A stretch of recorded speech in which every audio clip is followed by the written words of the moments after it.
আমি কে? আমি একজন গর্বিত সৈনিক। আমি অজেয়কে জয় করব। আমার কাছে পরাজয়ের কোনো স্থান নাই। সবাই যেখানে থমকে দাঁড়ায় আমি সেখান থেকেই শুরু করি। আমি সব সময় আমার দেশ, পিতামাতা, আমার সহযোদ্ধা এবং প্রশিক্ষকদের কথা মনে করে আমার দুর্বলতাকে সাহসে পরিণত করব। কঠোর পরিশ্রমে আমি মানসিকভাবে সুদৃঢ়, শারীরিকভাবে দুর্বল। আমি কে? আমি একজন গর্বিত সৈনিক। কেউ আমার অস্তিত্বকে খাটো করে দেখতে পারবে না। কেউ আমার সক্ষমতাকে কোনো সীমা দিয়ে আবদ্ধ করতে পারবে না। আমার দৃঢ় আত্মবিশ্বাসী আমাকে এগিয়ে নিয়ে যাবে অসম্ভবকে সম্ভব করার পথে। পরাজয় বা পিছু হটা এসব শব্দ আমার অভিধানে নেই। ব্যর্থতা, ভুল করার সংজ্ঞা আমি জানি না। আমার হৃদয় দুর্বলতার কোনো স্থান নেই। আমি কে? আমি একজন গর্বিত সৈনিক। আমার সাথে আমার সহযোদ্ধারা আছে। ঘাম, রক্ত আর অশ্রু বিসর্জন দিয়ে জীবন বাজি রেখে তারা আমার পাশে থাকবে। আমি কখনোই তাদের শত্রুর সামনে মাথা নিচু হতে দেব না। আমি হাসি মুখে যুদ্ধক্ষেত্রে ঝাঁপিয়ে পড়বো। যুদ্ধক্ষেত্রে আমার উপস্থিতি হবে আক্রমণাত্মক এবং হিংস্র।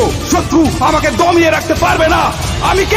আমি একজন গর্বিত সৈনিক। আমি যুদ্ধক্ষেত্রে শুধু বিজয়ের অর্থ বুঝি। পরিস্থিতি যতই খারাপ হোক না কেন, আমার হাত পা গুলো দুর্বল হয়ে পড়লে আমার মানসিক শক্তি আমার শরীরকে এগিয়ে নিয়ে যাবে। কিন্তু আমি কখনোই আত্মসমর্পণ করব না। আমি সর্বদা আমার দেশের সম্মান, গৌরব এবং মর্যাদা সমুন্নত রাখবো। আমি কে? আমি বাংলা মায়ের একজন গর্বিত সৈনিক। দেশ আমাকে স্মরণ করবে, ইতিহাস আমাকে স্মরণ করবে। আমি কে? আমি একজন গর্বিত সৈনিক। আমি কে? আমি একজন গর্বিত সৈনিক। আমি কে?